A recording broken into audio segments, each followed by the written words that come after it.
Okay, we are live 10/24/2024 for the Ips Evening Deprogram. We are going to talk about a lot of things, but I also want to open up phones, so if you have anything to add.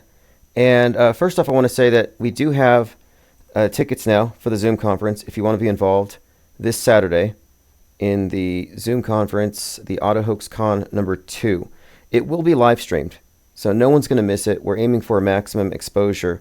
However, for those who want to be in the Q&A, you just go to the link below. I sent in your latest newsletter, or I'll just put it on the screen if you haven't seen it yet. I'm making it hard to miss. So IPS presents Auto Hoax Con number 2, and this time I'm using Eventbrite because it keeps people in the loop event after event, and this is a monthly thing. We'll have content from Reverse History, Armin Reed, myself, and a couple others. We'll see where we're at by tomorrow. I have a full list, but it's scheduled to be at 3 to 7 p.m. Mountain Time. And we're going to talk about all things related to auto hoaxing, the mass media. And I think that the first one went pretty well. This one's going to be better, and we have plans to make sure this one's packaged better presentation. And when it's released, each of the speakers will be a separate upload. The last one went on for about 5 hours or so. But this is going to include the most informed speakers on mass media deception. And it's my intention that each subsequent event will bring more listeners and speakers in. This time, I'm going to be focusing on a couple of things. One, I want to talk about and I think that Reverse History, by the way, is going to go deep into the Trump head wound predictive programming. But I'm going to talk about fictional universes and their utility in training the collective psyche to future fake news and what that ultimately results in. And additionally, I had an outline for a IPR deep dive on the ISS, and I'm going to use that as the basis for a talk separately on the ISS because I've been getting into a lot of debates on Twitter about it. And one thing I find very consistent with hardcore believers in outer space is they do not want to address the elephant in the ISS, which I've been talking about. The elephant in the ISS being, of course, special effects. And for more than 24 hours, a couple of these individuals have been tap dancing on Twitter. And all I'm trying to do, because they say, show me your evidence it's fake. Show me the special effects. And I'm not going to do their homework for them if they're just going to hand wave it away. I want them to address the alleged evidence. What I'm asserting to be evidence of fakery, that the space program is a simulation.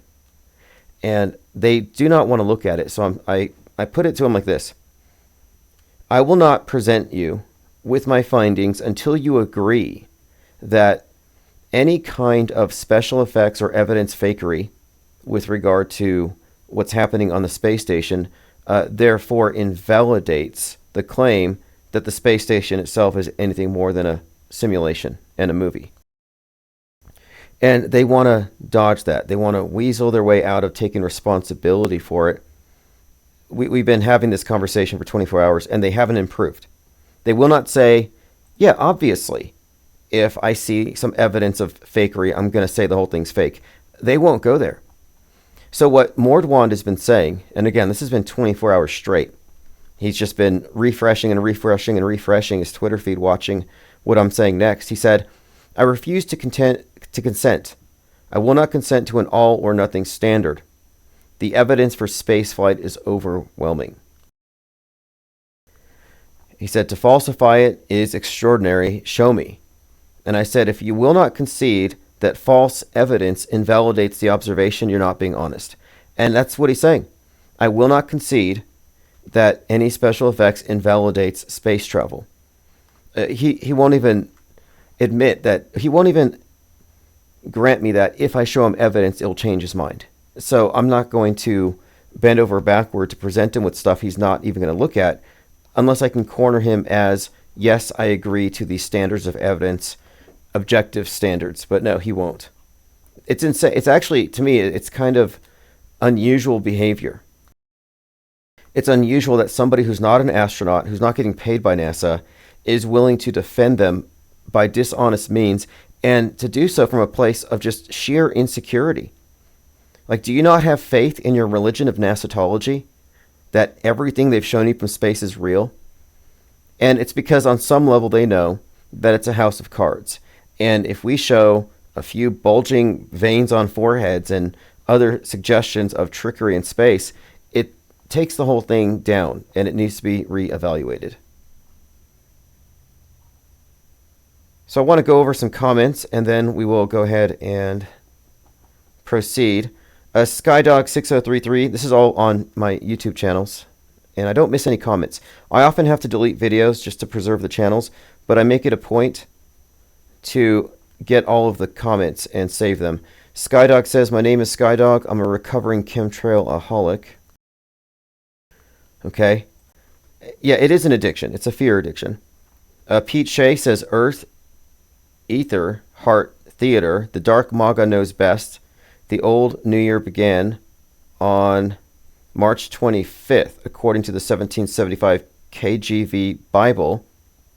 Exactly 9 solar month gestation later gives birth to the sun, December 25th.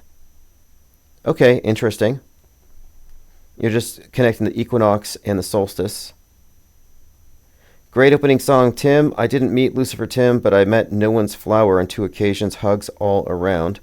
Again, from Pete Shea. I had a feeling I would hear from him. Unrelated, but I saw this decal of a dodo on a car. And whenever I see that, it makes me think of Pete Shea. David Polk says, hopefully you can address the question in your next viewer comment show. I heard you say that you would welcome the return of COVID restrictions. Please elaborate on that.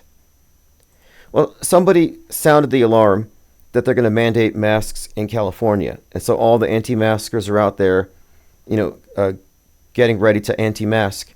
And I'm just, at this point, saying the whole anti-movement is controlled opposition. And so I don't even care. Resistance is futile. I mean, you can resist if you feel like you need to assert yourself at this stage among a bunch of lemmings. Or you can blend in, like somebody who knows the game and isn't going to be negatively affected by it.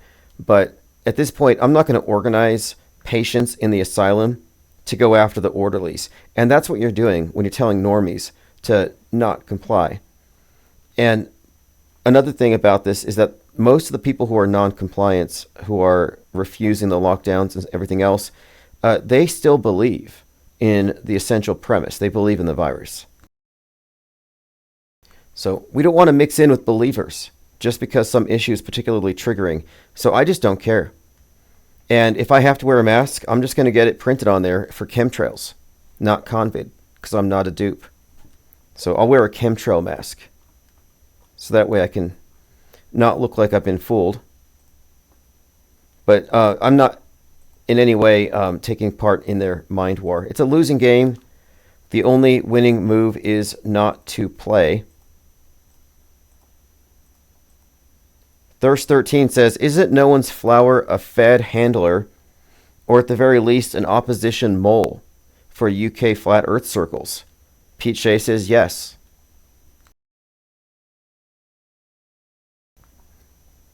Interesting little side conversation there. A couple more comments here again. I'm going to be keeping up with your comments if you just subscribe to the main channel, and I try not to miss anything. Ashy Dog says, missed the live, but this show is deep, great stuff. David Polk says, what's amazing to me is the meta-scripting baton, the agenda, is handed off from year to year, decade to decade. That's a great point. The people who run the show didn't start it. The people who are in control at the capstone level didn't create it. And I think it's likely that very few are fully in the know about how fake it all is. I think it's the case that the programmers are 95% programmed.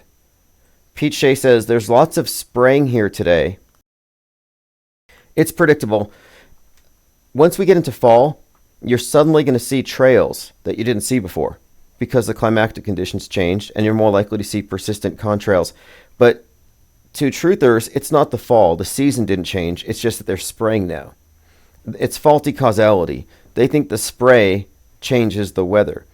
No, it's backward. Their thinking is backward on this. The weather give away the conditions, or rather, I guess you could say the weather makes it conducive for persistent trails. So they were going to be there because of the weather. They didn't cause the weather.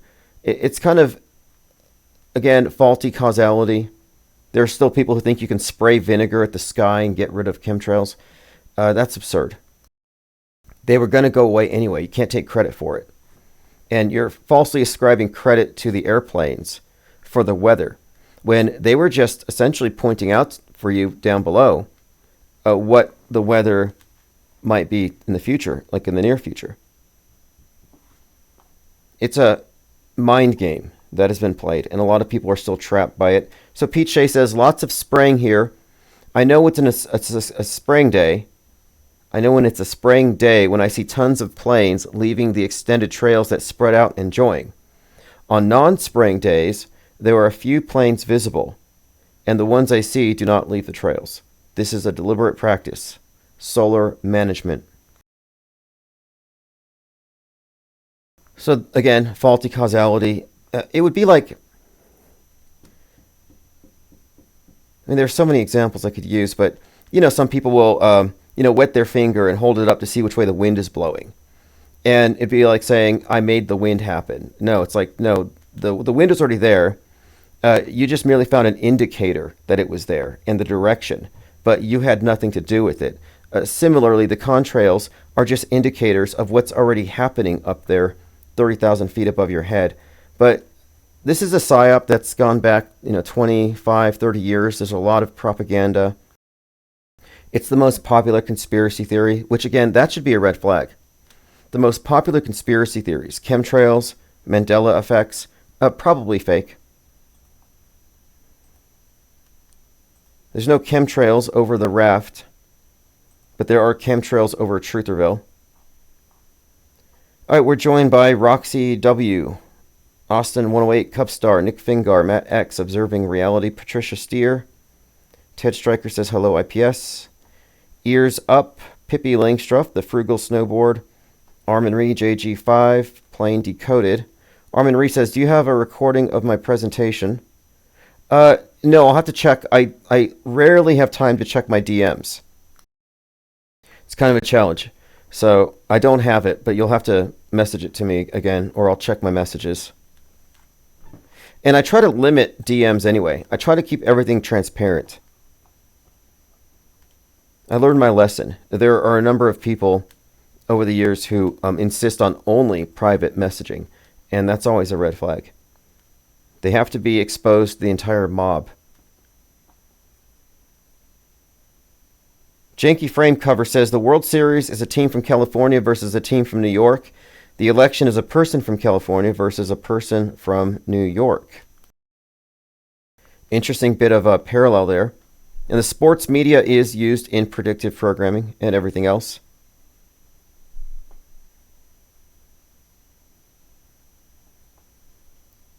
Reverse History says belief is for the birds, knowledge is for penguins. Yeah, this is the information age, and I don't think it's too much to ask for media and alternative media to provide evidence.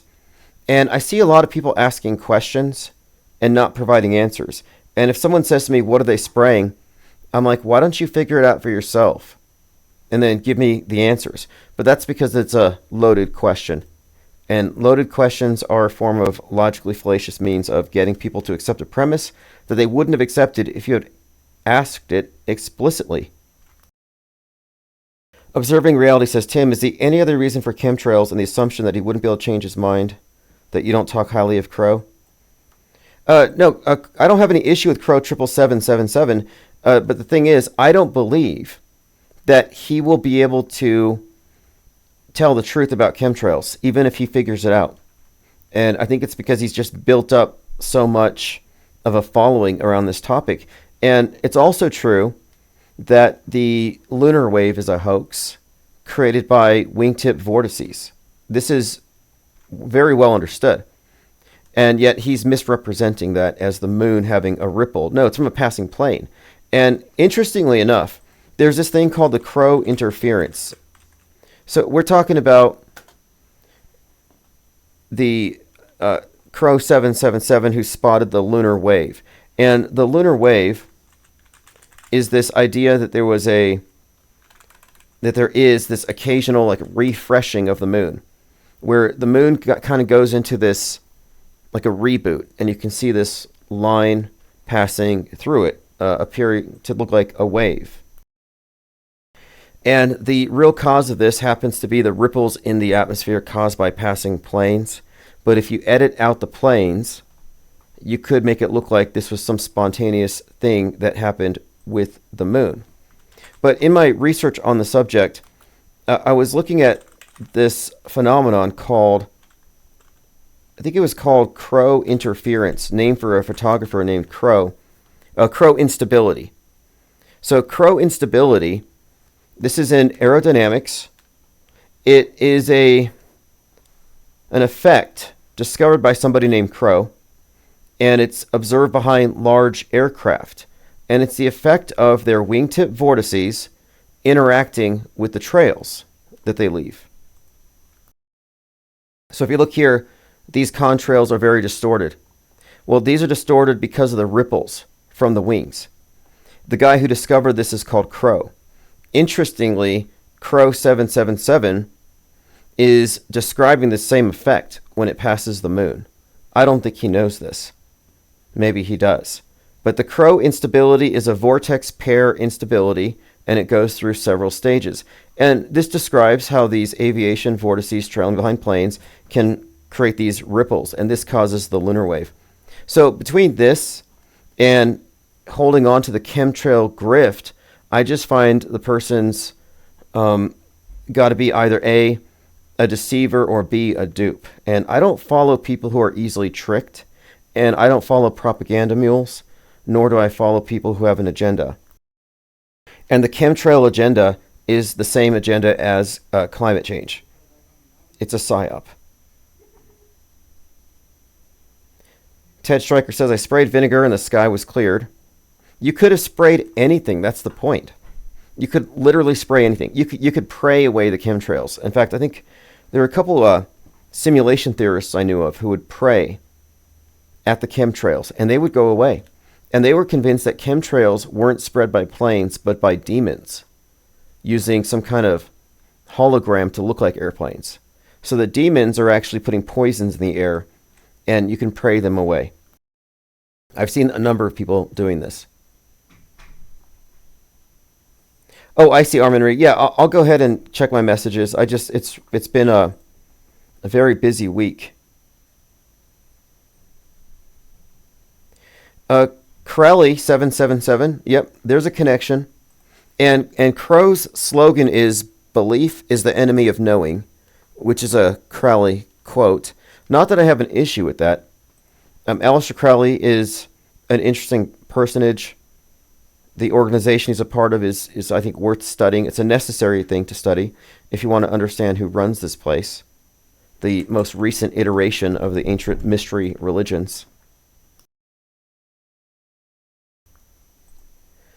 Okay, so I put the tickets up here. Auto Hoax Convention number 2, if you want to be in the Zoom conference. As far as the price goes, this is just for people who want to be in the Zoom. The last one was $5. This one, it can be $1. It's basically donation. I mean, I'm just trying to get people in the Eventbrite list so that I can offer free tickets to repeat viewers and try to build. Using Ko-Fi is tricky and time consuming.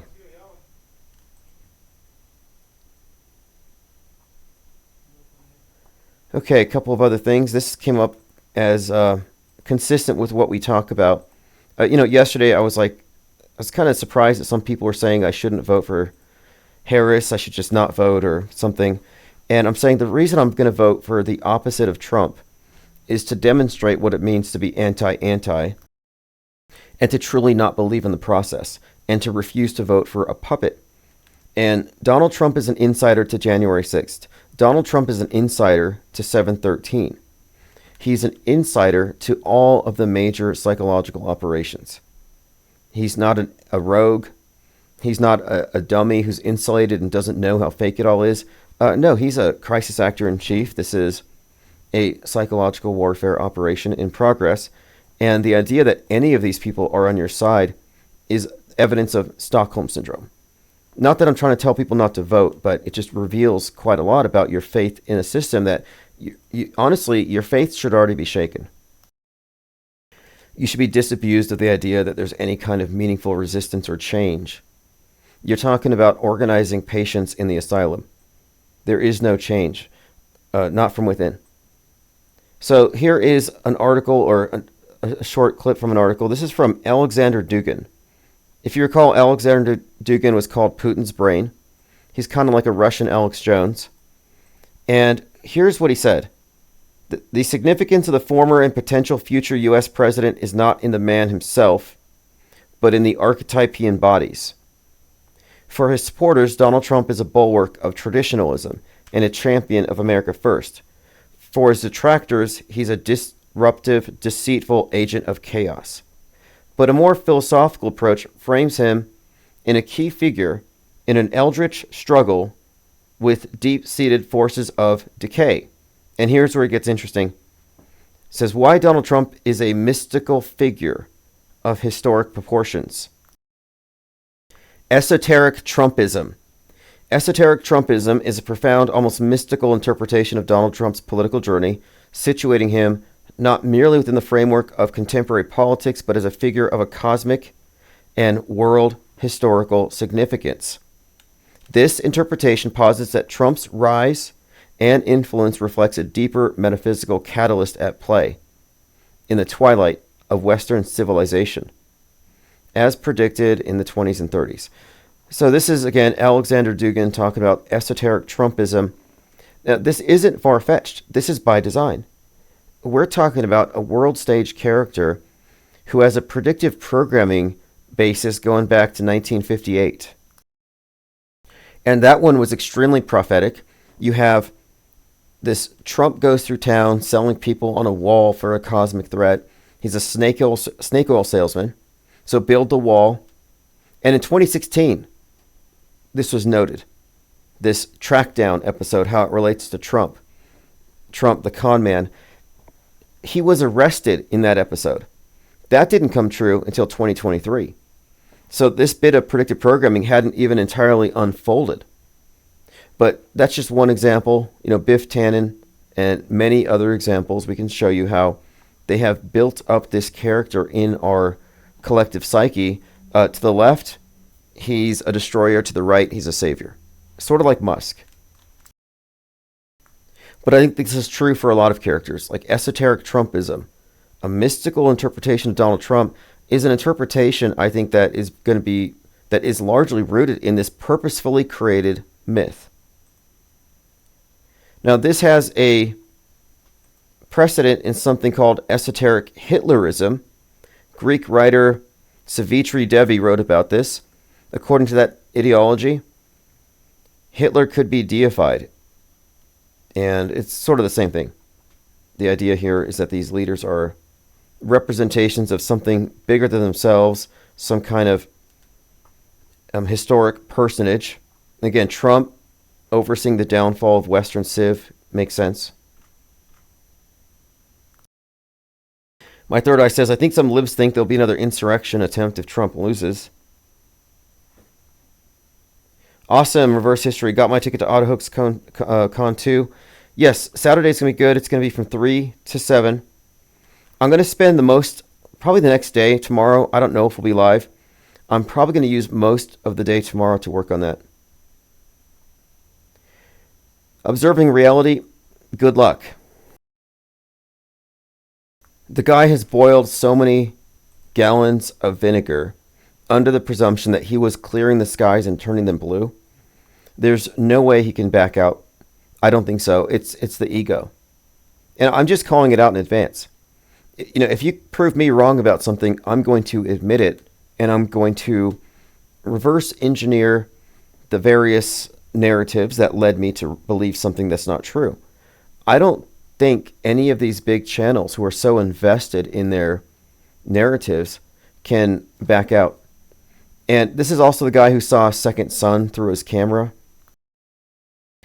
And if you ask me, if you have 40 years professional experience in photography and you're mistaking a very common and easy to explain glitch, an easy to explain error as another sun, you're either fooling yourself and fooling others, or you're just fooling other people because you have the expertise to know how to do so.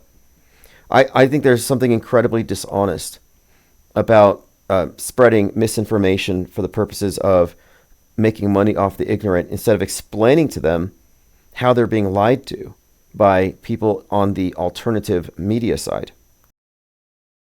Chemtrails is a lie. It's that simple. It is a lie. But it's a clever lie because they don't have to openly lie. They get you to lie to yourself by misleading you. But it's a very dishonest proposition. Anybody pushing chemtrails in 2024 is suspect to me. You're either scared and ignorant, or you refuse to look at the Appleman chart, you refuse to look at the other side and debunk that first, which is your due diligence. If you're going to say these things exist, debunk cirrus clouds first. Cirrus clouds exist. They're predictable. They're well understood. Chemtrails it's not even really a theory, it's just a rumor. It's based on mislabeling cirrus clouds. So until you can debunk cirrus clouds, you can go ahead and just, I don't know what you can do with your chemtrail theory. It doesn't have anywhere to go. It's a dead end.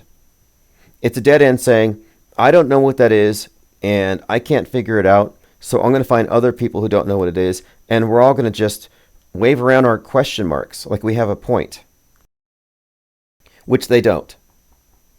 And anybody who claims they believe in chemtrails and don't wear masks have no credibility with me.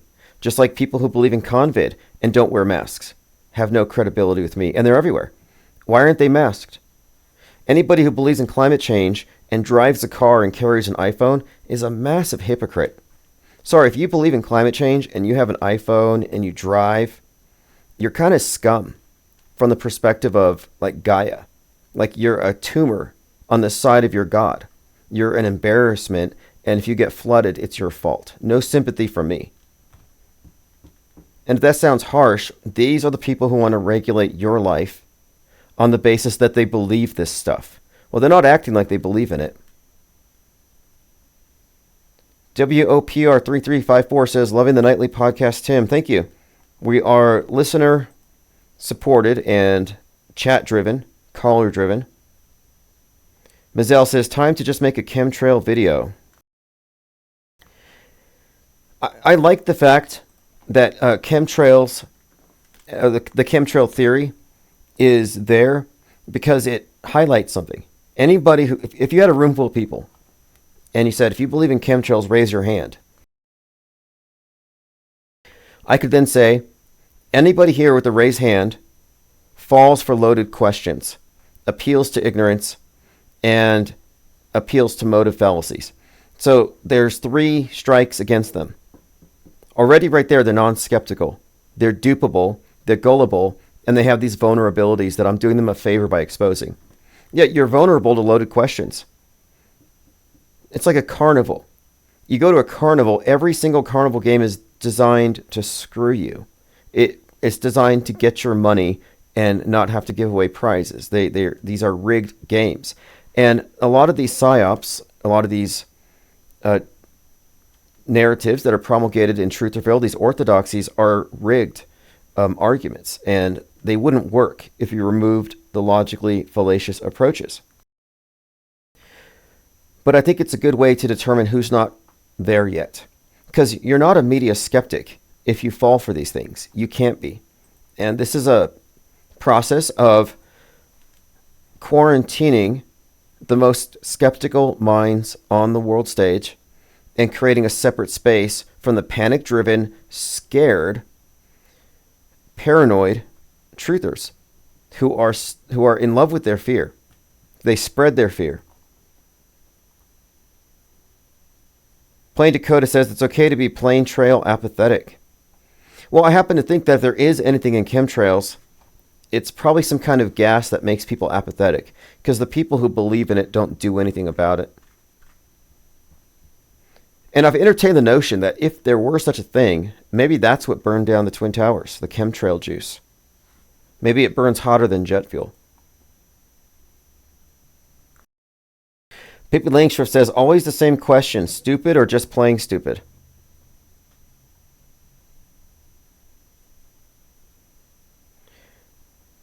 I think it's habit. And I think we shine a light on it. And the people who can see the strength of our arguments will join us. Those who can't won't. It's simple. It's as simple as you have to adapt or die in this environment. Are you going to be a mind war casualty, or are you going to see through it? Are you going to perceive for yourself or follow rumors and fear? The Manchester Arena bomb conspiracy theorist who spouted false allegations for commercial gain. So this is kind of a mirror of what happened with Alex Jones. This is Richard Hall. A father and daughter were severely injured in the atrocity, and they won a harassment case against Richard Hall. I think this guy's an agent. I don't mean to disparage, but auto hoaxer or not, if you are harassing crisis actors, you're playing into the hands of the enemy. This is what got Alex Jones shut down. This is the basis for, for the most part, this is the basis for saying conspiracy theorists are dangerous, because they're harassing people. They're calling newsrooms, asking for the meteorologists to get mad at them over the hurricanes. And I don't want to be associated with this. What we're doing is much more, I think, intelligent, makes more sense, and it doesn't involve walking into these obvious traps where we can be demonized. So no, I don't think that you should be overly focused on finding the bad guys and harassing them. I think we're looking at, instead, trying to understand the infrastructure of media itself. And that looks like a setup. It reminds me of Cythorn journalist who got arrested for something very similar. And I was like, there's no way this guy is not an operation. So, hey, these people who say school shootings are fake, they're dangerous. I saw this report on CNN once where they said, these people who say school shootings are fake are so dangerous, I think they might shoot up a school. So the people who don't believe in it will do it? Sorry, doesn't make sense. So George Santos got a lot of traction by claiming that, or alluding to this idea that Harris was at a Jay-Z party. He said, in the past, I always wanted to go to a Diddy party or a Jay-Z party. Now I just want to ask Harris what these were like, since she's speculated to have been in attendance. He claims to have had a video.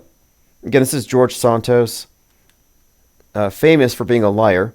Again, he claims his grandparents died in the Holocaust, his parents died in 9/11, he died in Sandy Hook. Like, he's attached himself to every major psyop. Totally contradictory.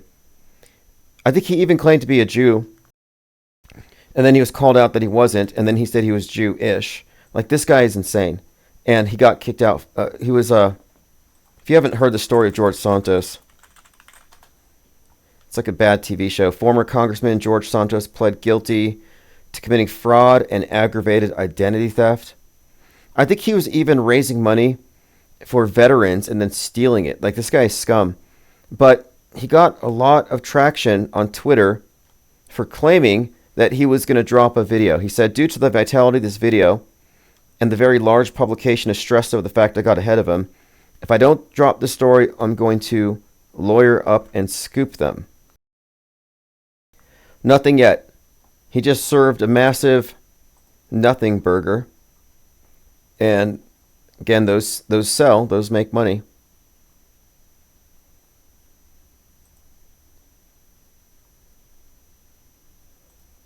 A variation of the mind virus theme. This is from They Lie We See. The movie was released 2021. And I've been saying for some time that 2020 was set up to prepare us for the mind virus, so that we can respond to the thought crime, lock down the internet the same way we responded in unison to the threat of 2020. Here's a synopsis for the movie called The Sadness, 2021. And there's another one too. I think it's called Is it called 5 Feet Away? There's this movie, 5 Feet Apart. This came out in 2019 about two immunocompromised individuals who fall in love, and they have to stay 6 feet apart. And he's kind of rebellious. He doesn't want to stay 6 feet apart. So this is another example. I'm just noting there's so many we could go through. But these are not coincidences. 5 Feet Apart. Stella Grant and Will Newman have cystic fibrosis, and because of their compromised immune systems, they can get no closer to each other than 6 feet, which makes coping with their illness hard to control. It goes on about the frustration of having to stay apart and how he wants to cross that line. So this is something that happened to a lot of people in 2020. So 2021, the sadness. After years of combating a pandemic with benign symptoms, a nation lets its guard down. This is when the virus mutates, giving rise to a mind-altering plague. Oh, this is like Disease X. And I've specifically been saying that Disease X is going to be a rage virus, a mind virus that triggers rage, that will be blamed for civil unrest. The streets erupt into violence and depravity as those infected are driven to enact cruel and ghastly things: murder, torture, rape, mutilation.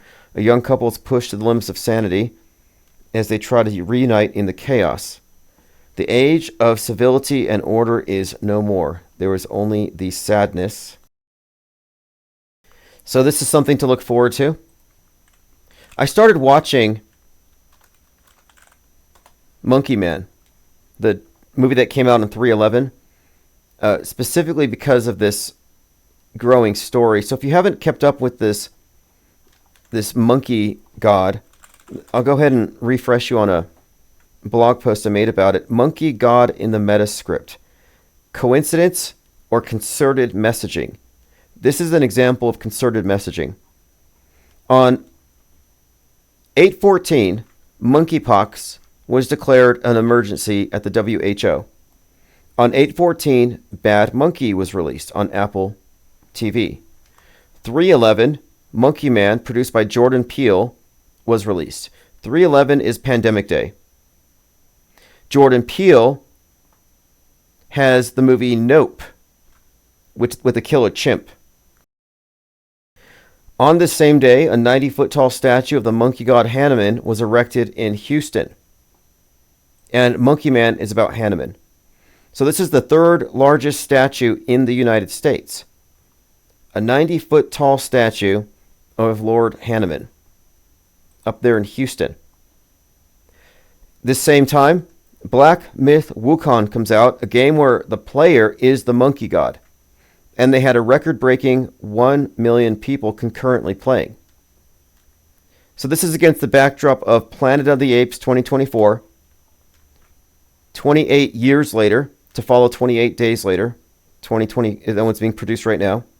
Paris Olympics had Planet of the Apes references, and a few other examples. But in the big picture,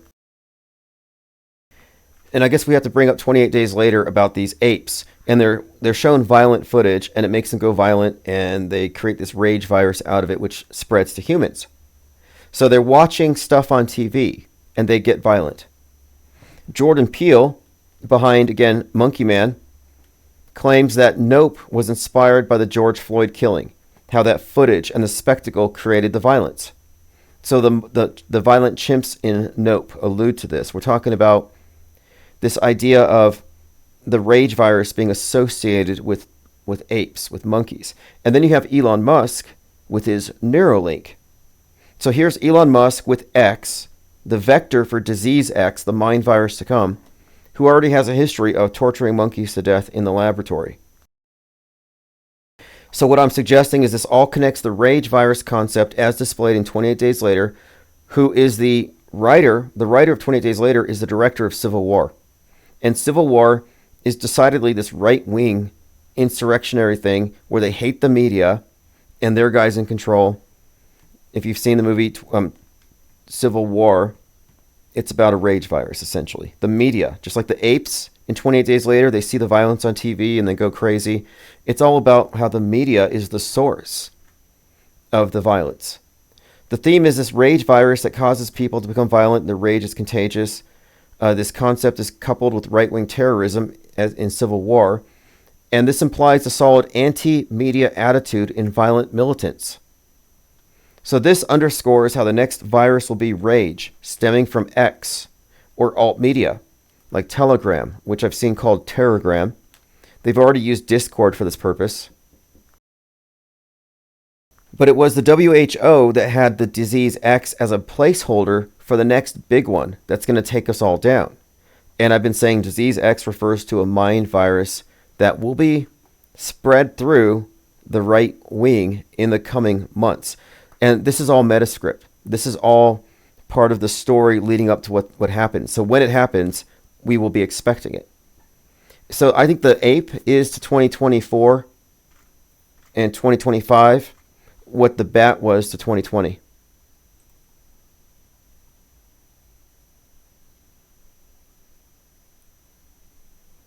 Patricia Steer says, the Diddy party thing and Baby Oil is suspect. I don't think it's real. Yeah, I'm in the same camp there. Infinite Plane Radio. Hey Tim, this is Nick Finger.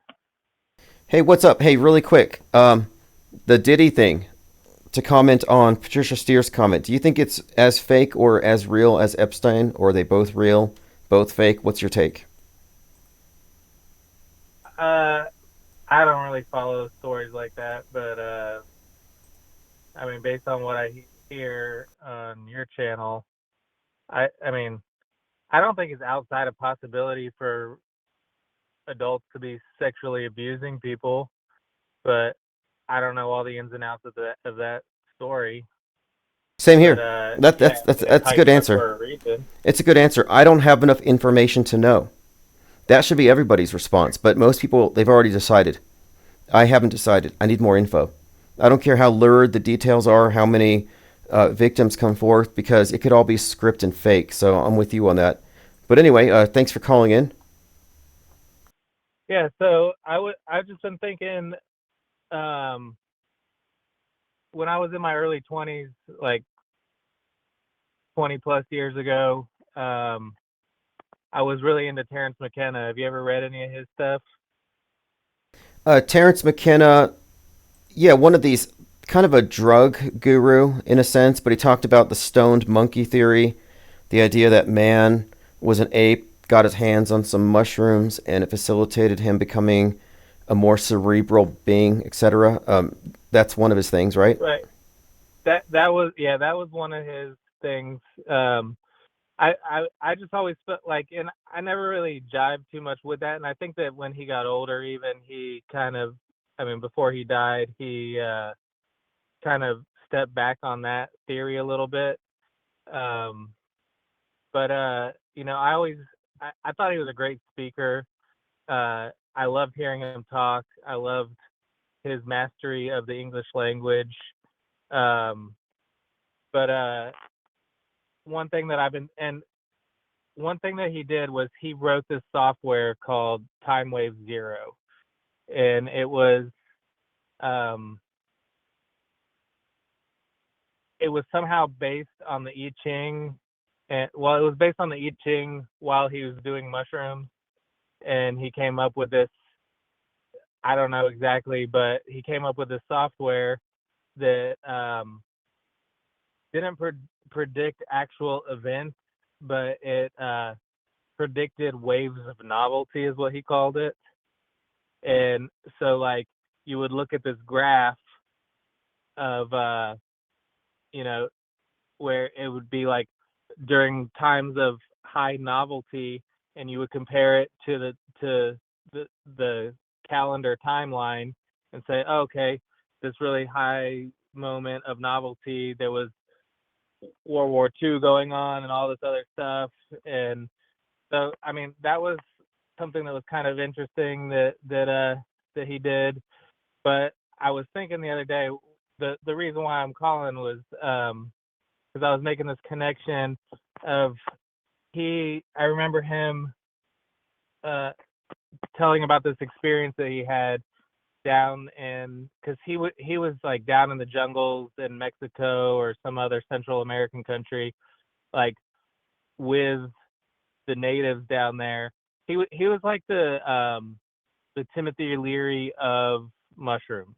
Okay, okay, that's And good. That's good. He kind of that's one of the things. Said drug guru. He, Timothy yeah, Leary, David Icke went down, did ayahuasca, threw up, had some visions. right. Yeah. But this was way before that. I think he was down there like in the 60s, and when he had these experiences down there and came back and through the 70s, 80s, and 90s, got on the whole talking circuit. But I was just remembering this this story that he would tell about. He's down in the jungle, blasted on mushrooms, and he looks up and sees this giant UFO right above him. But what stuck out to him and what made him not think that, oh, this is an alien ship from another planet that's here, was because like the way he described it, it was like down to all the rivets on the metal on the outside of this ship. It was the exact same one that he had seen in these photographs from like some early famous UFO sightings or whatever. And so he knew that it somehow his mind was hoaxing him, and some subconscious thing. I don't know exactly how he explained it to himself, but he recognized that yes, he saw this UFO and it was this crazy thing, but yes, he was on mushrooms and it was the exact same one that his brain knew, identified as a UFO from, photographs he'd seen of alleged UFOs when he was younger. And so I was listening to the what do you call it, the number three deep dive think tank deep dive thing that you did a couple weeks ago, and talking about the boring neural pathways or whatever. And I'm just wondering if possibly things like people seeing the ISS, but there's no real videos besides Jaren's of these transits or anything like this, but people swear up and down that they saw these things. Maybe it is kind of the same phenomenon that Terrence McKenna expressed in his UFO sighting. It was like his brain had this idea of what a UFO was and saw it. It could be. It could be. I find it interesting that people who take drugs and they talk about their experiences, especially like psychedelics, and it seemed like in the '70s it really became this idea of like space becoming cosmic, and you'll see astronauts kind of associated with this type of psychedelic imagery. And I've been saying that space is just a like space travel is like allegory for higher states of consciousness. But I think it's interesting that people will take drugs and they'll say that I went up into space and I saw the Earth, and it's like, well, are you sure about that? I mean, it's like that obviously is conforming to your preconceived notions about what it is. And so I don't think it's entirely objective. It's a highly subjective experience. And I think it's definitely subject to somebody's upbringing and what they're immersed in as far as what they're going to experience. And it's not uniform.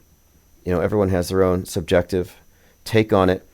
The UFO thing is to me, I think it's kind of like a modern replacement for angels, visitations from higher beings. I think it fills in the same blank so that the atheists don't believe in angels, but they can believe in these other things. They have a transcendent realm that they can talk about without compromising their belief in science. Yeah, yeah, I get all that.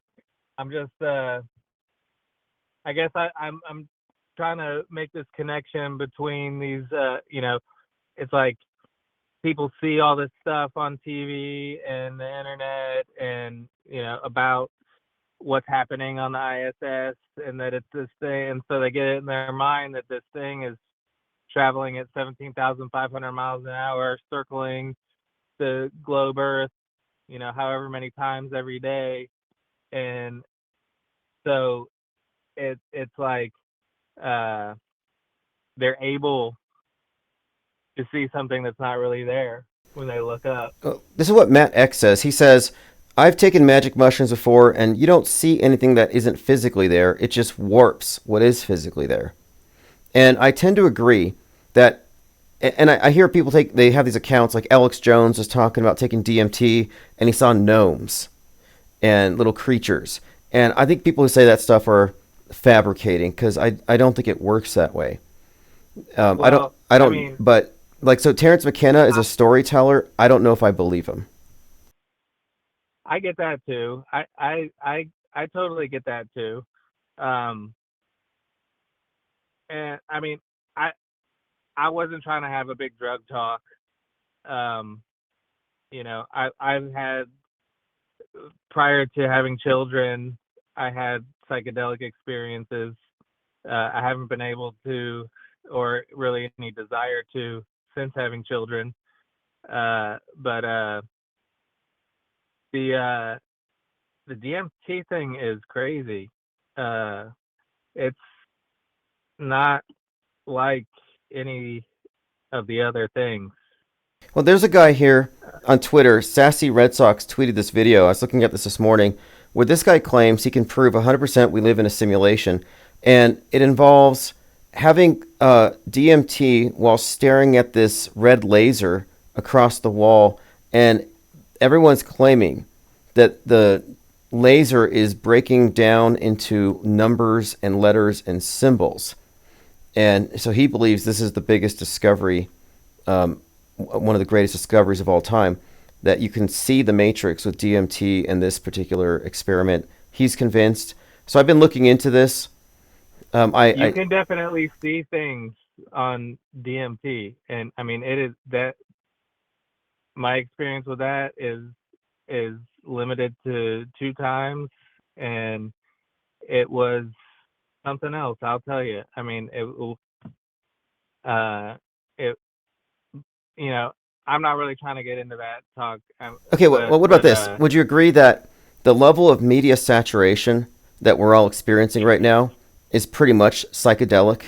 Like, if you took somebody from 50 years ago and teleported them to 2024 and gave them the full experience, we're so immersed in all these images. A lot of it's nonsensical, non sequitur. I think that just being online, very online, is psychedelic enough. I couldn't imagine needing anything else or even making sense of it at this point. yeah, I mean, I don't disagree with you. Um, but anyway, I just wanted to mention that I had thought about it the other day and thought that it might add something to the conversation. Yeah, and thanks for bringing But up Terrence McKenna. I'm looking at his influences: Adolf Huxley and Marshall McLuhan. Interesting influences. And I don't know if you've seen this, but someone tried to convince me that Terrence McKenna is the Unabomber, as in he's playing the role, like a dual role. And I'm looking, and I'm like, yeah, I see it. And they do kind of sound the same from what I've heard. I don't believe it, but someone tried to convince me of this, just throwing it out there. yeah, I mean, his brother Dennis McKenna. Um, I mean, they both went and had these experiences together with some other people. I think, if my memory is serving correctly, like down in the jungles. And but when they came back, they kind of went in their own directions. I think they were both like Berkeley area is where they came from, and I I don't know if he's still alive, but I know that he lived a lot longer than Terrence. But Dennis went in, instead of the speaking route and the, like, kind of uh, drug culture pusher route. uh, Dennis I believe he became a doctor, but like studied all that type of stuff.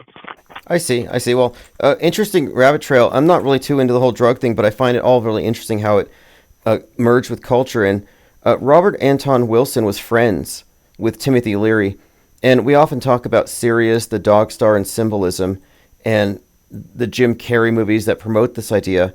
And it all goes back to Robert Anton Wilson, the Illuminatus trilogy. But it's notable that he got his idea of the starseed transmissions, or the idea that Sirius was sending signals to us to awaken to a higher level of consciousness. He got this from Timothy Leary. So Leary's kind of tied into this bigger, like, occult paradigm.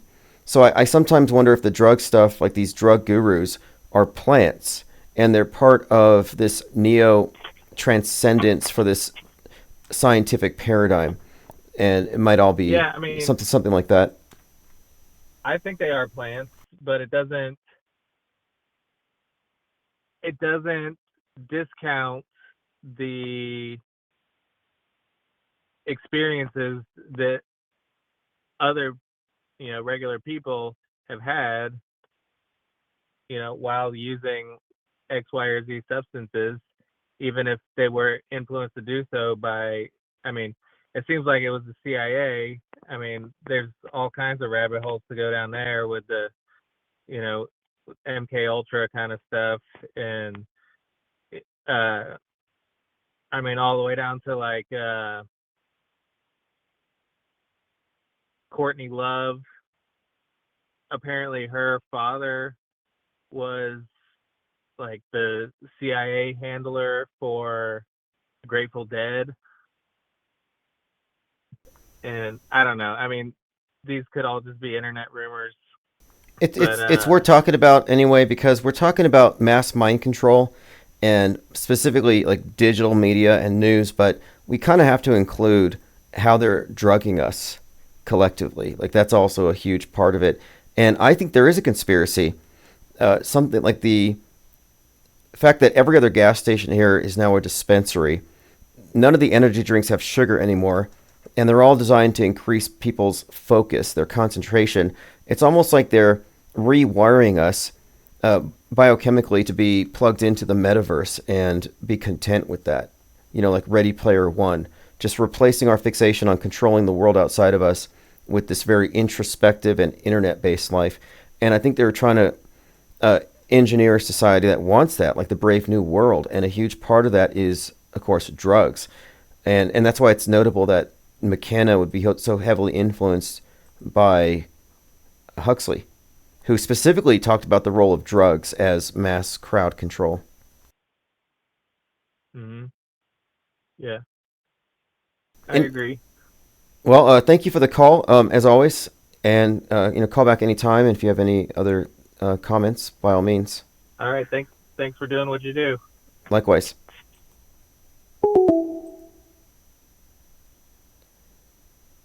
Inks says, weren't Timothy Leary and Richard Alpert, aka Baba Ramdas, CIA assets? Probably. Patricia Sear says, on No Drugs, I can see scrolling letters and numbers sometimes when looking at a blank wall. I can't discern a pattern or make out words. Happened 3 times so far. I'm of the opinion, and I can't prove this, that the future is just a field, like an energy field. The universe isn't static, and it doesn't exist until we experience it. And I kind of think that our will, our imagination, our intention are all designed to interface like source code, like sorcery, like tapping into the yet to be manifest and have some impact on what it is that you experience as it concretizes, as it materializes. And I think that there is something of a cybernetic system, if you want to describe our mind's connection to the universe. Or we're just apes with big egos and the universe is a dead corpse grinding to a halt.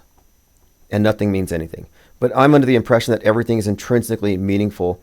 And I've been doing a lot of research in the last year into magical alphabets, runes, and the theory behind these things, sigil magic, etc. And I think it has a lot of explanatory power here on the matter of why the power elite mass mind control is so infused with magical, I guess you'd call it magical techniques, sigil magic, ritual magic, symbolism in plain sight that is used to, in some way, I think, tap into our ability to influence what is to come. The control of the imagination. James Shelby Downward, who wrote King Kill 33, said that the purpose of the big psyops, like the JFK assassination, was to take control of the dreaming mind of the masses. And I think he's absolutely right. The subconscious is being entrained so that your conscious mind experiences the news and doesn't question it because it logically follows from everything you've been conditioned to expect, that we're being subconsciously prepared for future fake news. And why? Because fake news is fake history, and our conquerors write the history, and thereby control the present, past, and future. And we've been conquered. There's no doubt about it. And unless you're deprogrammed, unless you've stepped outside of their false mental model, the false map that people mistake for the territory, then you're still conquered. You're on the other side of the screen. You're in their box. You're not off the grid. Even if you're a bunker, especially if you're in a bunker. Let's say you're in a bunker with 5 years worth of food and water, all the DVDs you could watch, and a lot of ammunition. Now you're safe. It's a fallout shelter. Well, no, you're not really. You're not safe. You're in a solitary confinement prison. But who is your prison warden? Paranoia, your fears, propaganda narratives. You're hiding from things that don't exist. Nukes don't exist. What's the point of a doomsday bunker? So you're not off the grid, even if you're off the grid and in a bunker. You're only off the grid if you've mentally escaped. Lean Dion says, the 60s counterculture was all top-down drug haze into more obedience. I agree.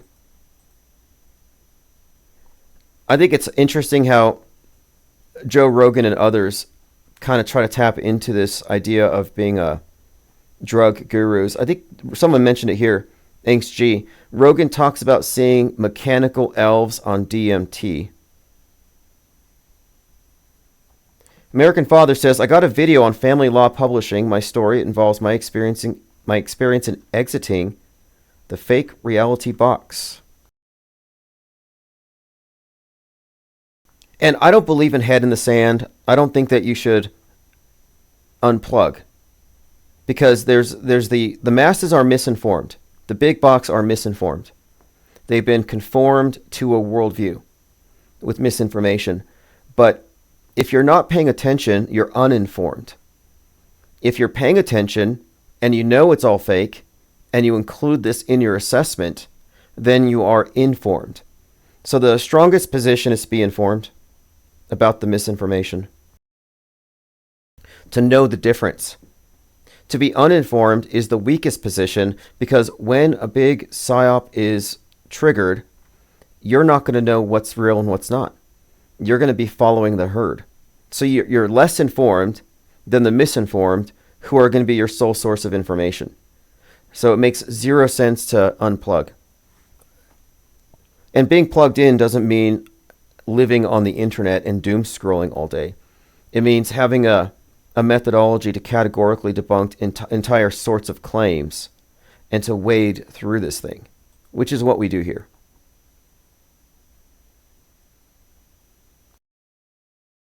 Algae Rhythm says, everything is energy, vibration, frequency, words or spells, hence the word spelling, broadcast, casting spells, broadly, etc. Yes, I agree with that. I think I put news, broadcast. I did an article about this, a blog post, news spellcast. Where do media and magic intersect? And I was describing here, synchronicity is inseparable from the creative process, which is inherently a search for meaningful constructs or arrangements. The creative process can be a conduit for synchronistic occurrences. It's about choices, decisions, and the deliberate intent to change reality to match an internal concept by externalizing it, by realizing it, which begins in the imagination where we create blueprints for the future. To the extent that life is a process of intentional arrangement according to one's specifications or plannings, life could be defined, therefore, as a magical process. If you're interacting with the universe or the world under the presupposition that your will does affect it, that is essentially what it's about. That's the concept here of magic in the will. And does it exist? Does it have any impact, or is this just cope? Are we just apes with egos trying to cope with meaninglessness? Which I don't waste my time with that stuff.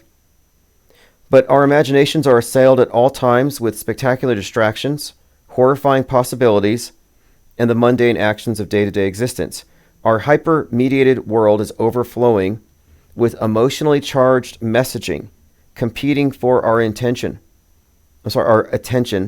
hijacking our internal experiences. Doom scrolling can replace introspection. Political propaganda aside, the esoteric, ceremonial, ritualistic, and magical symbolism accompanying most major psyops suggest that we are being influenced on another level, aside from emotional, psychological, and the cognitive realms. The basis for media mind control is control over the choices we make without us being aware of how our choices are steered. But unlike mere political propaganda with a clear purpose, occult messaging tends to go unnoticed. And this is a part of it. The more I look at magic, it involves sleight of mind.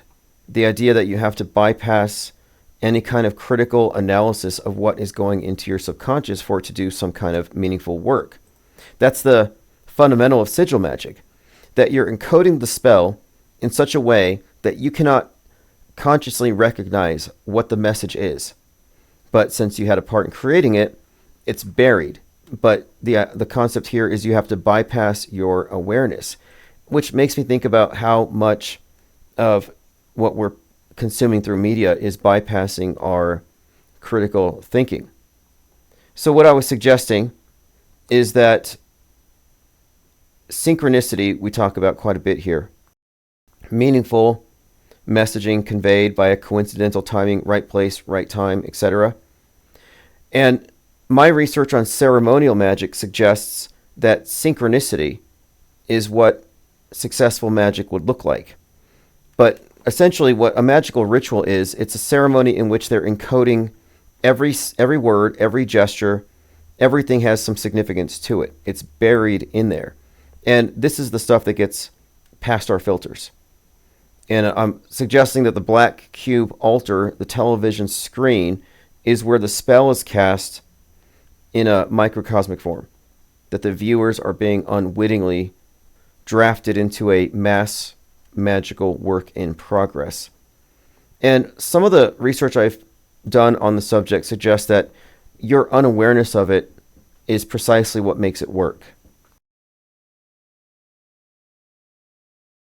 LG Rhythm says, my mind is pretty much unhackable now, honestly, thanks to AutoHoax.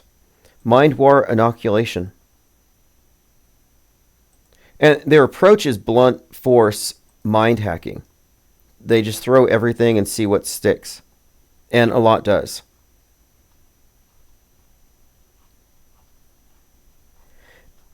And I'm trying to replace, like when I describe these psyops, I don't use the term false flag, because that implies it's real, but somebody else did it.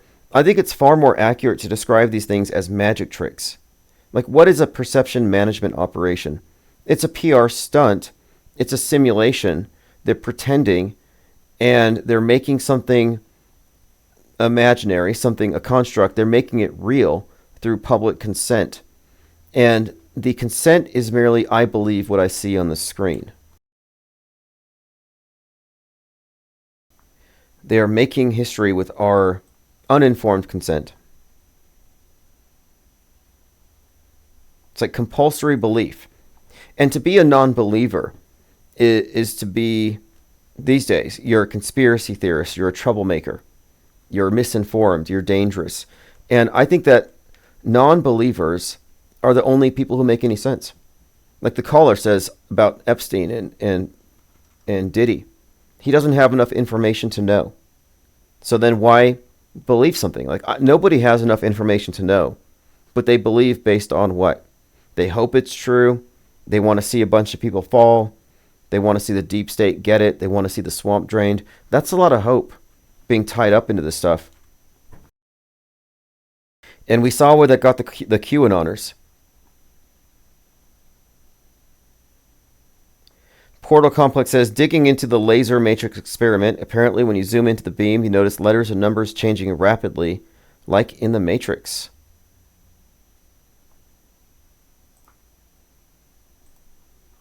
Well, one common thing with these so-called magical alphabets, we're talking like runes or even the Hebrew characters in the context of the occult traditions, is the numbers are synonymous with the letters. They're the same thing. So the letter has a numerical value, and they would construct meaningful connections between words of similar numerical value, like you see the people with the gematria calculators do. Now, you can find connections, but that doesn't mean that there's any predictive capability here, and that's not how it's meant to be used anyway. These are used to imbue spells, rituals with more meaning. They layer it on. That's really the purpose to it. It's about density of information, condensing it into a highly concentrated presentation. That's what incantations, spells, and sigils. It's about taking something complex, a vision, and condensing it into something pretty much unrecognizable from the objective. But that's what these things are used for. But you do see a lot of people engaging in numerology as though you can predict the future with it, and that's not how it works. What you're actually seeing with people who use it to predict the future is an example of the sharpshooter fallacy, especially if they use more than one calculator. But you can certainly note patterns generated in this way. And it's predictable at this point. Like the other day I was asking, because I was suggesting nobody should know this. What is the number of the satellite that fell, from Boeing? And it was like Intel Sat 33. Like nobody should have known that. But apparently we've managed to pick up on a lot of very specific and significant numbers that frequently are used in these events.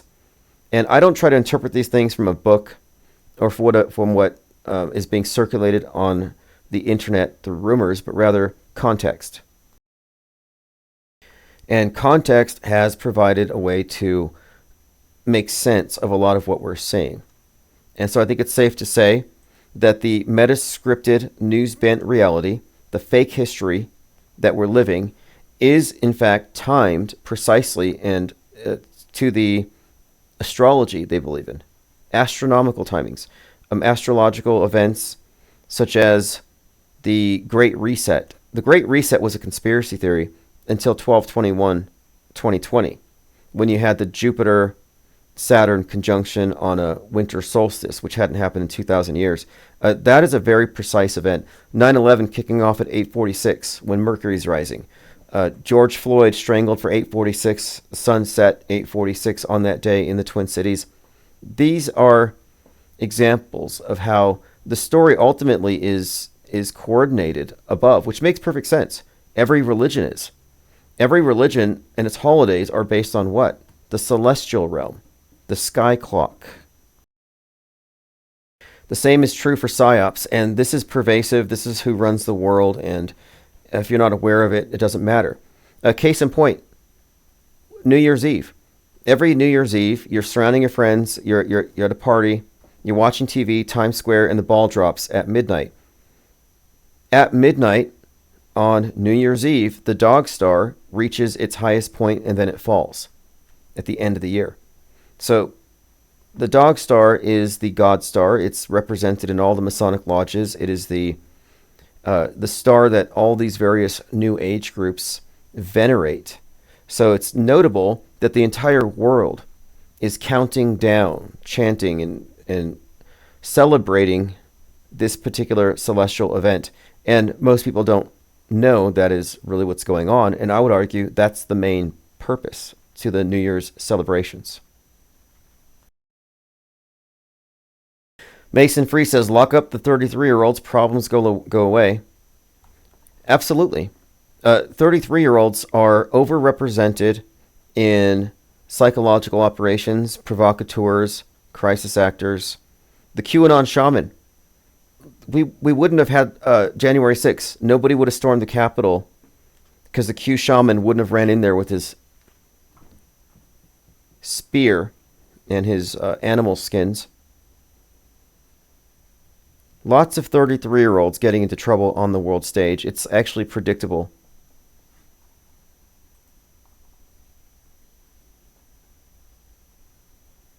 My third eye says the Pulse nightclub had an astrological component, but I forgot what it was. The Joker shooter, Dark Knight Rising, it was right after, I guess, the heliacal rising of Sirius, probably over Cairo or something. But yes, these things are timed, coordinated with the stars, just like all the major holidays. The Super Bowl. Super Bowl happens on Candlemas, Imbolc, which means in milk. It refers to the weaning of the sun god. That's why Janet Jackson had the fake wardrobe malfunction where they exposed her breast and she had a sun piercing on the nipple. And next to her was Justin Timberlake. So he was a representative of the sun god and she was the goddess Bridget, when it's traditionally celebrated on that very day in a green field. So here you have Super Bowl Sunday and you have the symbolism of the weaning of the sun god. I mean, Super Bowl Sunday is a pagan holiday disguised as a football game.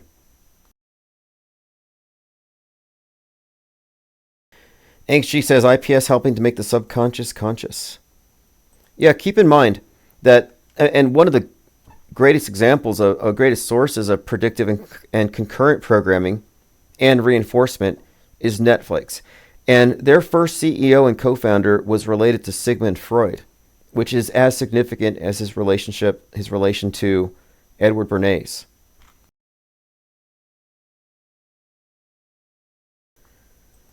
Matt X said, in the director's cut of Lawnmower Man, there's a monkey that goes crazy due to the AI enhancing. Stephen King, right? Isn't Stephen King behind Lawnmower Man?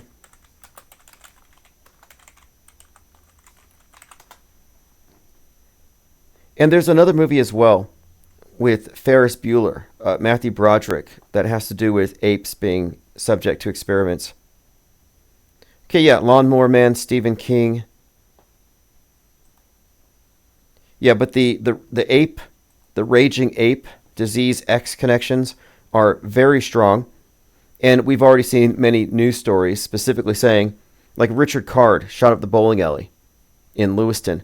And they said that he went into a Twitter bubble and he got his gun and he went out and started shooting people. He caught a mind virus. And the argument that you'll hear from the right-wingers is that these shooters didn't do it because of the Second Amendment. They did it because they're mentally ill. And so both sides agree shooters are a problem. One side says it's because of guns. The other side says it's because of mental illness. So they both agree. This is the Hegelian dialectic. What is the synthesis here? The mentally ill and guns. That's the problem. Need to red flag. Need to do something about this. And then they extend the argument to the mentally ill are susceptible to mind viruses. You know how they said in 2020 that if you were a healthy super spreader, you were dangerous to people with compromised immune systems. So you were more dangerous than anybody else because you could go spread sickness to all kinds of immunocompromised people. Well, they've extended this argument to if you're mentally healthy and you're just trolling on the internet, just spreading memes with abandon, you're just like thoughtlessly spreading memes, thinking this is fine, but you don't know that the mentally ill who have compromised mental immune systems can catch dangerous mind viruses, which make them turn into mass shooters. So they've used an identical argument. The asymptomatic super spreader and the asymptomatic meme super spreader, both number one enemies because of the immune system compromised physically and mentally.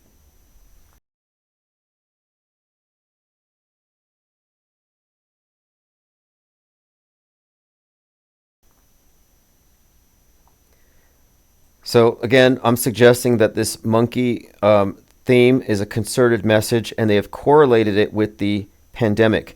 Another thing, like I said, I'm watching this movie right now. I started watching it last night. It's pretty interesting so far. It's called Monkey Man. Monkey Man is inspired by the legend of the monkey god Hanuman, an icon embodying strength and courage. And it's about a man who makes a living in an underground fight club. And then he gets some kind of rage in him. So it ties together these themes of the ape and rage, this monkey and the monkey god, and revenge. But even more poignant here is that it came out on 3/11. So what does that mean? Well, it's the pandemic date. And again, the WHO said disease X was the big one that's coming. And they just declared the monkeypox 8/14, and all these other things I mentioned reinforce this. Armin Ree says, what if the usage of monkey has to do with the word deconstructed? Moon key. Interesting. Moneypox. Yeah, there obviously has to be some multiple levels of meaning to this. And I think it's significant that right now, 28 years later, is being filmed. And then you have Planet of the Apes. And then you have King Kong versus Godzilla. So we have our subconscious is being saturated with this particular set of memes. It's like a memeplex.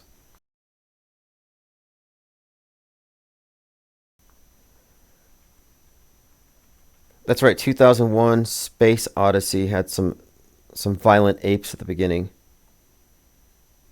Jordan Peele, though. Jordan Peele is an interesting individual in this as well, in that he made his movie Nope based off the George Floyd event, making that correlation between witnessing some kind of video that triggers such an incredible and violent response. And Nope was all about this. And again, Jordan Peele, major meta scripter. And he's a producer in Monkey Man.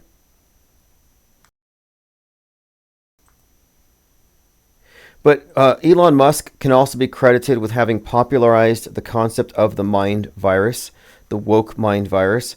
So he's been talking about this for some time. And before that, no one was talking about mind viruses. Not in the way they are now. Now it is the thought crime. They have isolated the mind virus.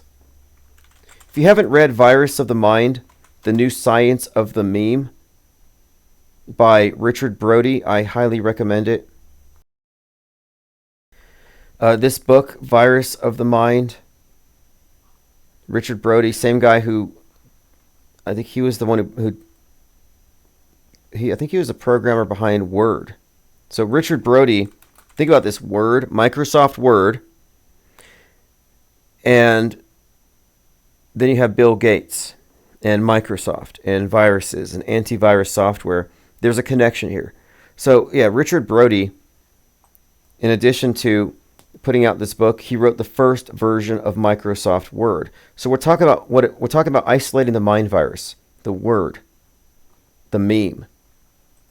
And the guy who wrote the program for Word, Microsoft Word, which sets off all kinds of red flags as far as this pandemic and mind virus pandemic thing, he put out this book about the science of memetics.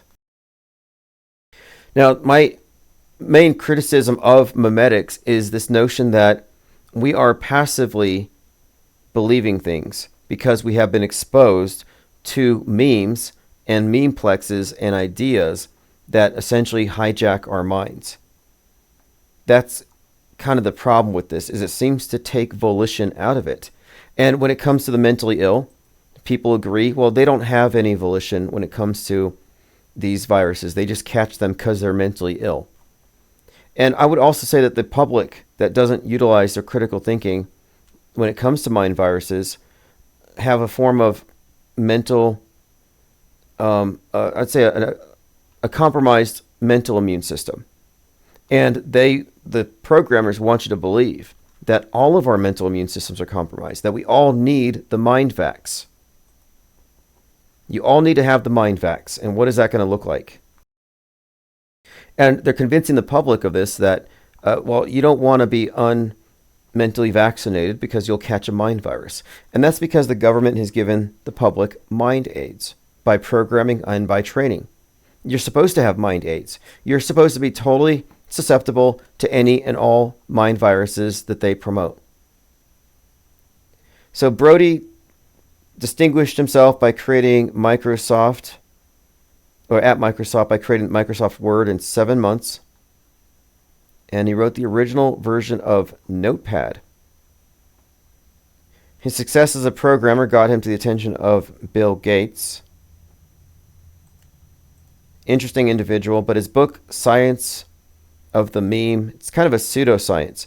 But again, the issue here is, and the cover art has a brain being vaccinated. My criticism, again, is that it removes volition. Like, oh, I was just watching YouTube videos and I left autoplay on and I woke up a flat earther. A lot of people said that. InfoWars just came on and all of a sudden I was a right winger. It's like, okay, you're just saying that you don't have any volition, that you can be programmed by any source. And if the public says yes, therefore, we need to regulate all sources that could possibly program us. I don't think it's a coincidence either that influencers are talked about by the mainstream media as almost like they're just intrinsically problematic. Like, oh, influencers, social media influencers, like influenza, spreading mind flu. They use this language on purpose.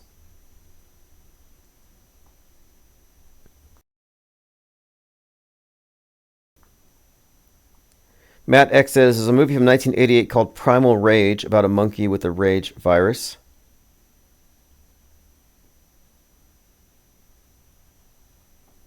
Yes. Okay, let's move past that.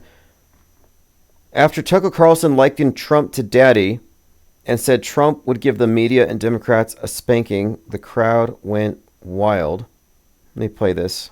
Loves all of his children, talking about the mainstream media, in his words, and Democrats, and said that Trump would need to give them a good spanking. Now, this is something the crowd went wild for here. There are thousands of people here, and when Trump came on stage, as you can see speaking behind me, they started screaming and chanting "Daddy's home" and "Daddy Dawn." So this is something I have not heard at a Trump rally. So, Daddy's home and Daddy Dawn.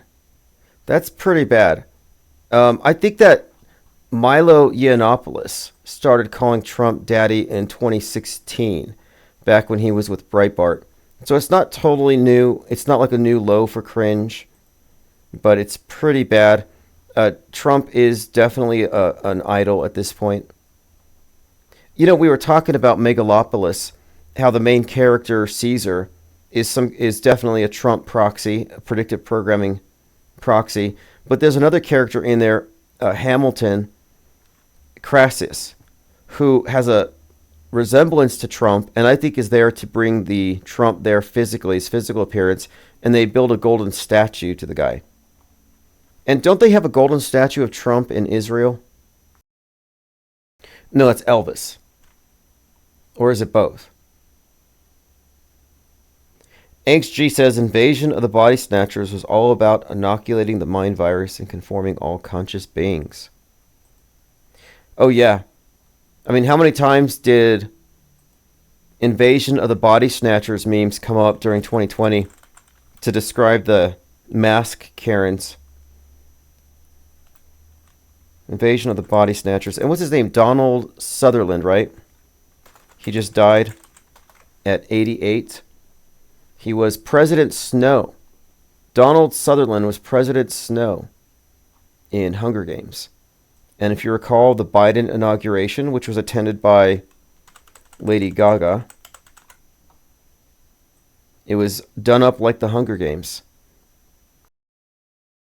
Yeah, this is pretty much the look you get when you call some... They used to do this. They'd call you out as an auto hoaxer.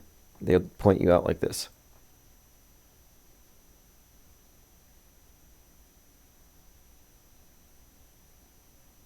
Lickety Split says tariffs, reason for the secessionist war, aka Civil War. Well, you know, the movie Civil War, makes it seem like the people who don't watch the news don't even know what's going on because they don't care. And the media is portrayed as martyrs who are experiencing these terrible things firsthand, and nobody cares. And a lot of the militias are against them. And if we have a quote civil war, I'm still with fake until proven real. I think it'll be limited, closed movie sets, psyops, simulations. It'll be a simulated war. Nobody's going to die or cry. I don't think it's going to be. I don't think they could make things quote go kinetic. And there's a lot of talk from truthers who say, you know, you overemphasize the fakery because it's going to go kinetic someday. I'm like, oh, I'm still waiting. I remember in 2020 I said, ammo or popcorn. If you're reaching for your ammunition, you're under mind control. If you're reaching for the popcorn, you have the right attitude. And I still stand by that.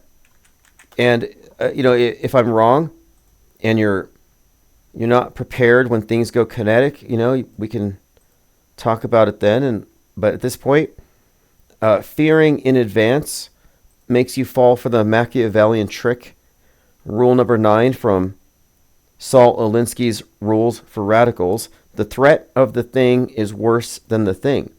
They can continually traumatize you with the threat of something. You're always in a defensive posture. You're basically kneeling. If you duck and cover for the mushroom cloud, you're genuflecting to state power. And it's all fake.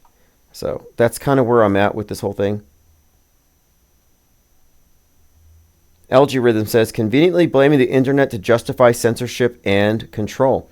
Yeah, that's the script here. Disease X is the free flow of information on X that radicalizes certain segments of the population who are radicalized by influencers who work with Russia, like Tim Pool, for example. And because of the influence of foreign governments radicalizing domestic violent extremists, we have to shut down the internet because these extremists have become such a problem. And they'll say their rage is based on conspiracy drivel. Stuff like Haitians are going to eat your cats. That kind of stuff radicalizes people. And they said that there were 33 bomb hoaxes called into Springfield. Schools were shut down. So you could make the case for stochastic terrorism. You can make the case that in this environment with so many people who are mentally unwell, it's not safe to have info free flowing. And they need the public to acquiesce to this. Mason Free says, how can things pop off when everyone is staring at their phones? That's exactly how things are going to pop off. You're only going to know what's happening because it's going to be retweeted. Look what happened after 10/7. And Miles Mathis has a good piece on 10/7 I'll talk about tomorrow. But most of the video footage people shared regarding the Ukraine-Russia thing, it was video game footage for the most part. Some of the most popular bits of footage. It's going to work because people will be looking at their phones. They will see everything through the screen. That will make it real to them because they accept the screen's authority over their own perceptions.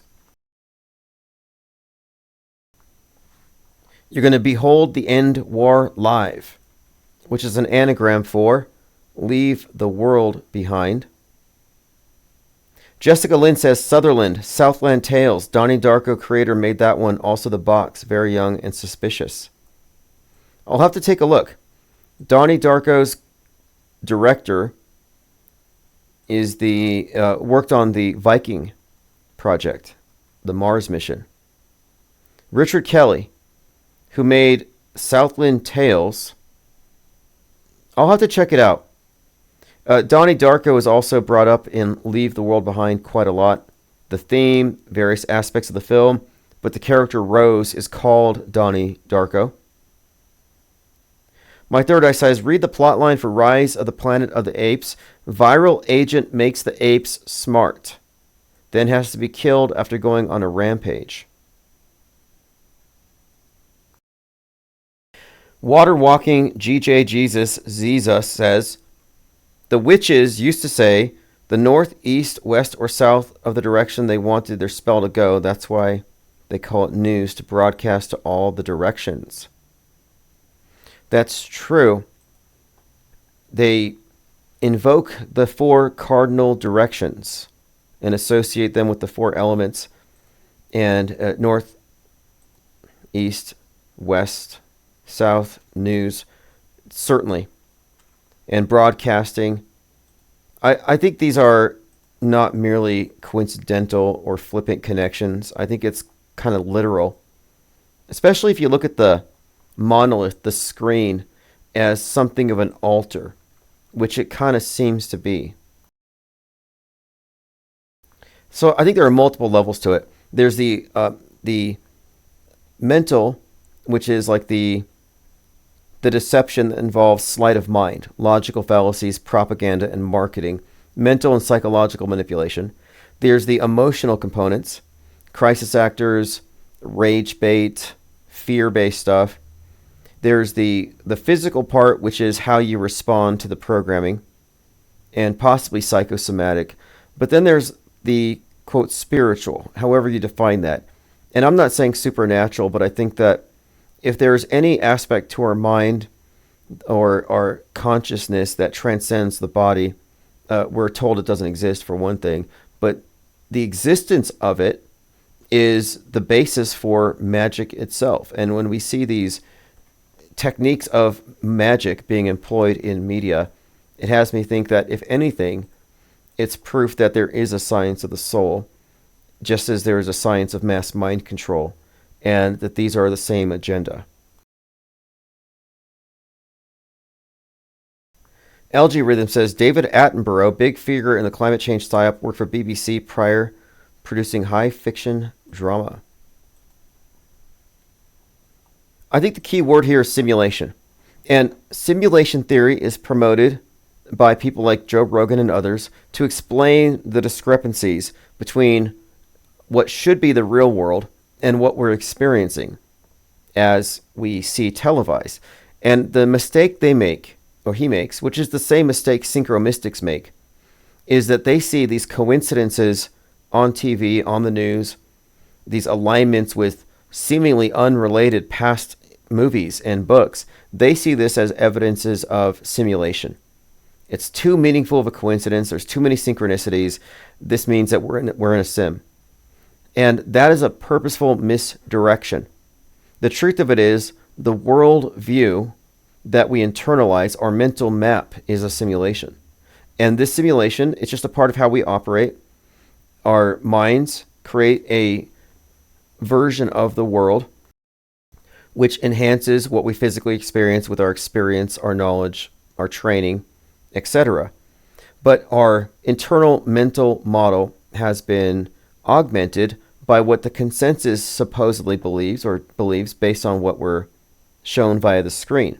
So we have this consensus agreed upon model. The problem is, the mental model is not the territory. The model that they augment is even further divorced from that. But if you conflate these things, if you don't separate these things, if you don't recognize that we're only looking at a model, an agreed upon model that has discrepancies, if you confuse the two, then any discrepancies will lead you to thinking everything's fake. It's a simulation. I hacked the matrix.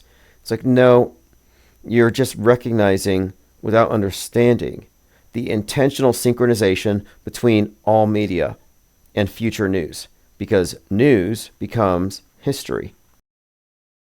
We're just observing the process of them making history. And I know not all simulation theorists define it the same way. For the most part, simulation theory is a rebranding of older mystical transcendent concepts using computer language, and I get it. It's a great way to explain things. However, simulation theory should have nothing to do with mass media breakdown, because it's a misappropriation of simulation, because we're not talking about like metaphysical, but we're talking about mental models.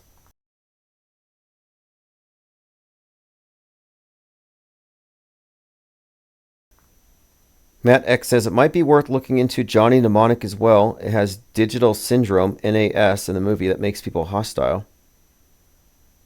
I'll take a look. Roxy mentions Last Man on Earth.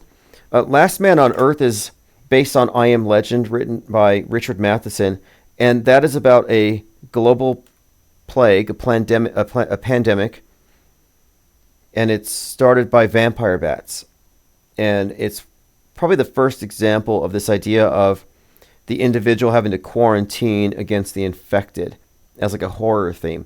And I would even say that the zombie movies that were very popular leading up to 2020, like The Walking Dead, I think all of these movies were programming us to fear the non-vaccinated. They were programming us for quarantine, because that's the plot of every zombie movie. Find the people who aren't infected and quarantine against the infected.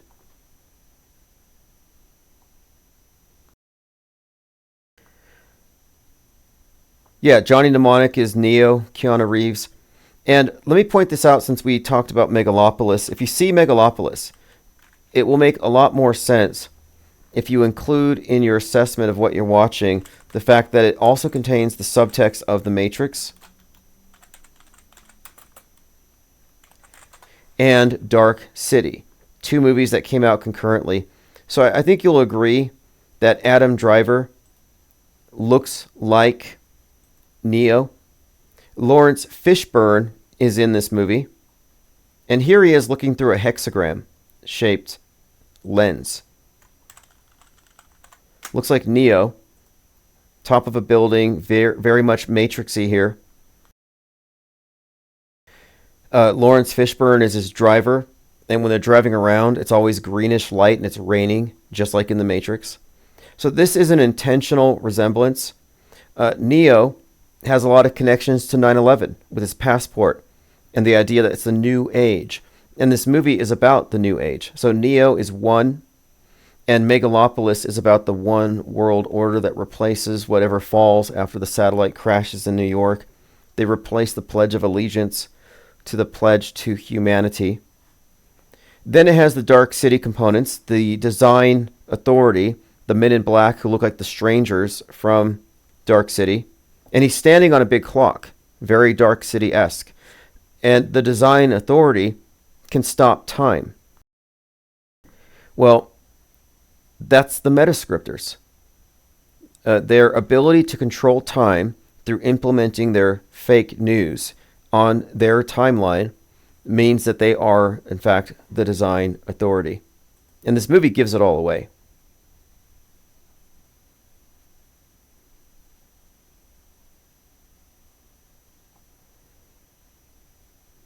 Deborah says, are you a gucking gov psyche?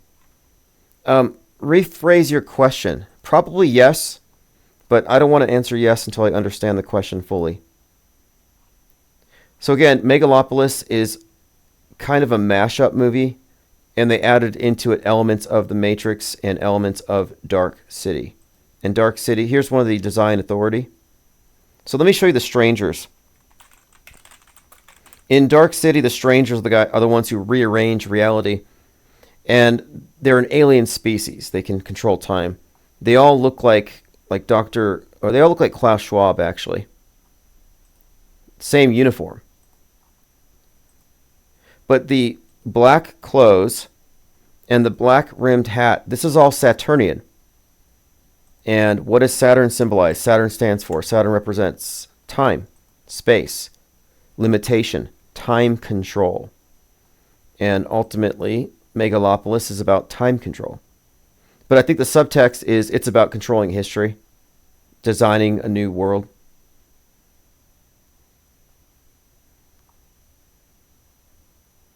All right, Deborah, appreciate the comments. Says, dude, whatever, we're over the stuff. Good. Glad you feel that way. I don't quite understand, but I'm glad you're here. And feel free to join us on Saturday. I'm going to post another link to the AutoHoax convention. It's more of a conference. So AutoHoax Con is a conference, but it will be a convention. Probably on the next one. So here's a link We'll be bringing some of the most informed speakers on mass media deception. Lean Dion says, Ed Harris, Black Saturn hat in Westworld. Ed Harris is an interesting actor from a Metascript perspective. He's the Man in Black in Westworld, and he does represent this Saturnian entity. They control time. Time resets every day for the synths. And he's definitely a controller of that realm, very Saturnian. Interestingly, he oppresses Dolores. And Dolores is played by Evan Rachel Wood. And Evan Rachel Wood, oppressed by the Man in Black in Westworld, had an analogous experience with Marilyn Manson, which she describes in her documentary. So Marilyn Manson is another one of these Men in Black archetypes. In fact, interestingly, in Westworld, her character's father is threatened by the Man in Black. In real life, she claims Manson threatened her father. I think that whole story between these two is part of a psyop, kind of like Amber Heard and Johnny Depp. It's like this court drama stuff they try to create. But yes, Ed Harris, he's also Christoph in The Truman Show. So he controls time and space for The Truman Show. He's basically a Saturnian controlling entity over Truman. He's also the engineer in the movie Snowpiercer, which has the same connotations.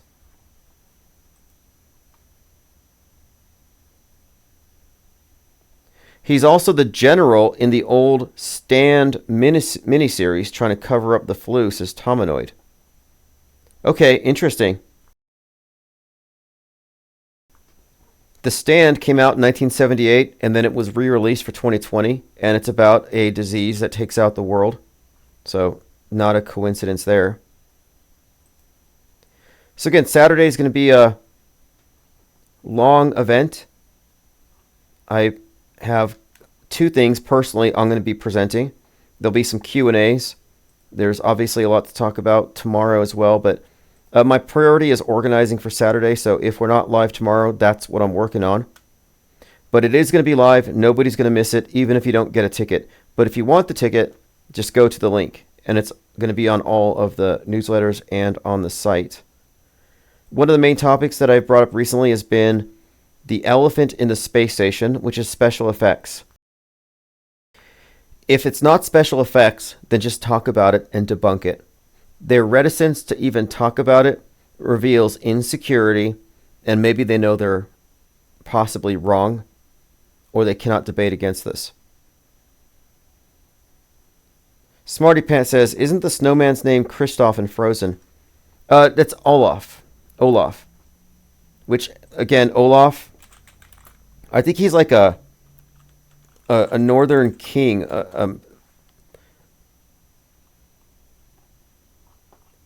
Olaf, Viking king of Norway. And then he also shows up in Frozen as this snowman. Now, interestingly, a few years ago, around Christmas, there was an object in space. They said it was the most remote object ever observed. So far north, very far away, they called it Ultima Thule. And many people said, hey, it looks like Olaf, the snowman. So I'm talking about the fictional universes, how we live in the Disney universe on Planet Netflix. Well, here, the most remote object ever seen looks like Olaf, whose name comes from a remote northern king. We have many examples of Disney in just somehow merged onto the outer space narrative. But Frozen, when Frozen came out, I didn't watch it, but I saw the toys at this Walgreens, and I see this like box. I'm like, that looks like that Greta. And instantly I knew. They used Frozen to sell the youth on Greta. And sure enough, Frozen 2 was more or less consciously written to be about climate change.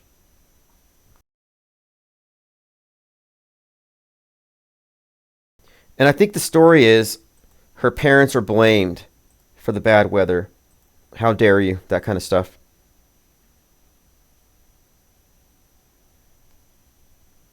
Tomino says, nah, it's Cartman. Well, yes, Saturday, though. Saturday, I am going to go over all of the various examples of our cosmography and how it's a Disney construct, how we live in overlapping fictional universes, and how the fictional universe is used to synchronize the public around ideas and concepts. In other words, to propagandize us, but importantly, to synchronize our opinions about future fake events. And they do so expertly, seamlessly. Well, thanks for all the comments. Thanks again to the caller. It should be an interesting weekend. I'll update you with more information about precisely who's going to be speaking and the topics as that information becomes available to me. It's not too late if you want to be a part of it, so just contact me like tonight or tomorrow, and I'm sure we'll have time.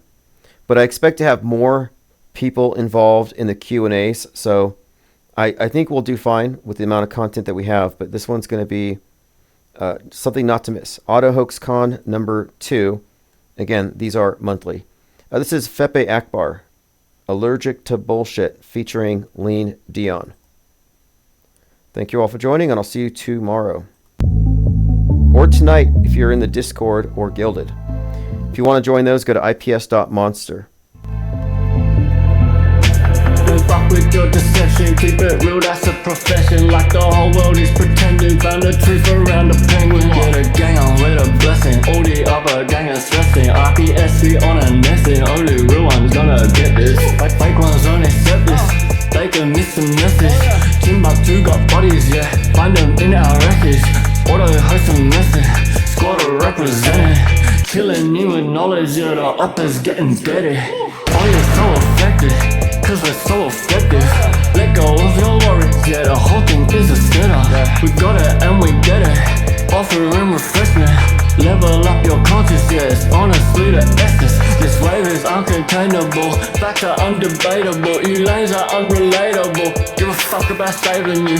We could keep on playing you, you just keep complaining too. Game is unescapable, unless you're with the gang or no.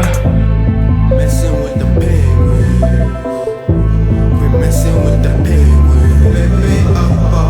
Messing with the penguin, messing with the penguin, messing with the penguin, messing with the penguin, messing with the penguin, fucking with the penguins, yeah, with the penguins. I'm coming with a vengeance, trying to make you come to your senses. Forget the general consensus, just pay attention. The rules to hell is paid for good intentions. I'm clenching my back wrenching, representing only the most superior independent media. We got that real shit fucking encyclopedia. We're bringing an end to this mass hysteria. They wanna know why it's so serious, cause you must be delirious. If you're still believing stuff, get a grip and show some evidence for your bold claims. We don't play no games, we stay relentless, exposing hoax events. Quick, the IPS are making an entrance. Button doors down, cause now's the time for interventions that I mentioned. We're affecting so many men across the spectrum. We stand out from the crowd, we don't blend in. Steady gaining tremendous momentum, there's nothing close to resembling. Check the emblem, it's a penguin, not a gremlin. Just letting you know you're on an infinite plane, it's never bending. We strike like 10 pin, killing all fears and breaking the tension. Got another hoax army, digging deep in the trenches. Come and join in, be adventurous. Quit being so sensitive, forget the censorship. We ain't telling fibs. Messing with the penguin, we're messing with the penguin.